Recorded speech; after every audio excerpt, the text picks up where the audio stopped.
What's up, YouTube? How you doing, A few things I want to say this morning.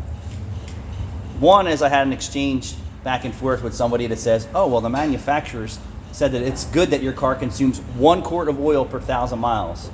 It's not good. Anyone can change the language of any fucking thing in the world when they're holding the cards.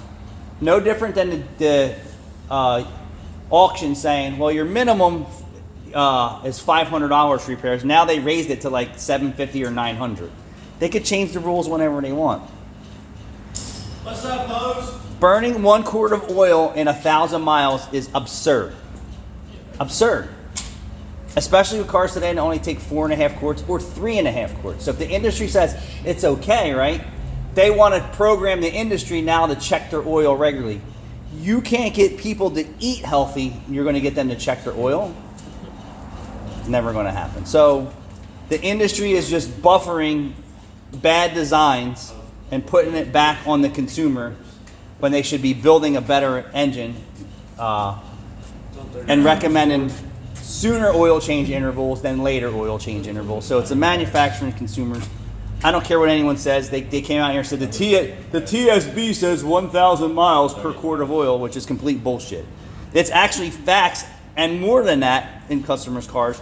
But that's not the way the engine was designed to run. Your intake valves and your exhaust valves weren't designed to have oil carbon on them. Your catalytic converter and all this shit winds up back here at 100,000 miles because they know they can't go to the dealership, not even sometimes, and afford to get it fixed or hear that you need a new engine and it's just out of warranty. You need a new engine, you need a new cat, you need a new valve train. So the powers that be hold all the cards. I could just say any which way. Well, as soon as I'm done with your job, there's no warranty, right? How about that? As soon as the car gets off the lift, it's fixed or not, you're on your own. See, it all boils down to planned obsolescence.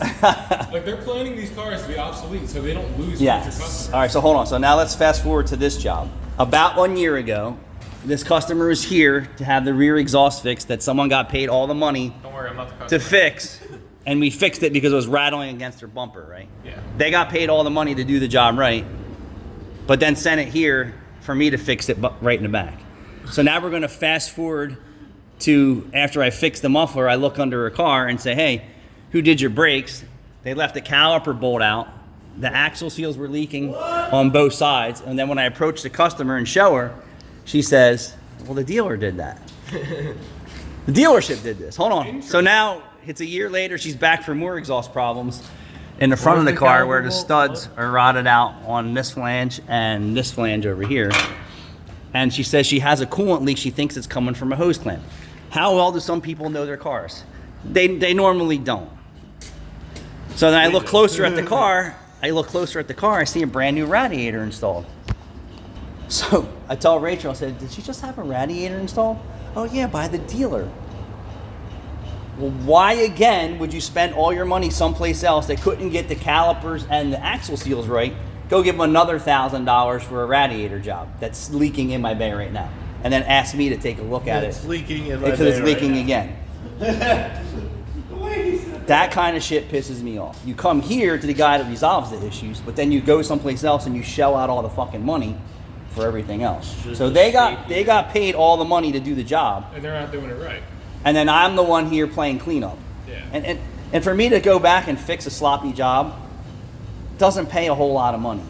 And then it doesn't buy you loyalty with some consumers either because they just go someplace else and then they go back to the same place and get their car fucked up again.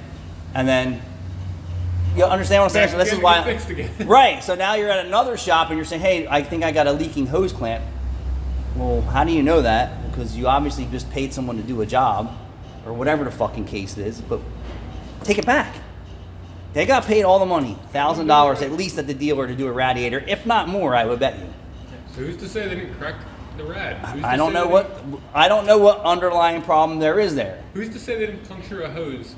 I don't know what the fucking problem is. Exactly. All I know is I heard a dealer put a radiator and somebody else put a hose fucking clamp As on much it. as you think you So can- then now I'm going to be the next clown to see if it needs to be resolved. I should have been the first clown to get my beak wet with fixing the radiator the right way. And then if it was a comeback, then at least it's my comeback and I own it, not I'm owning all these other shop comebacks.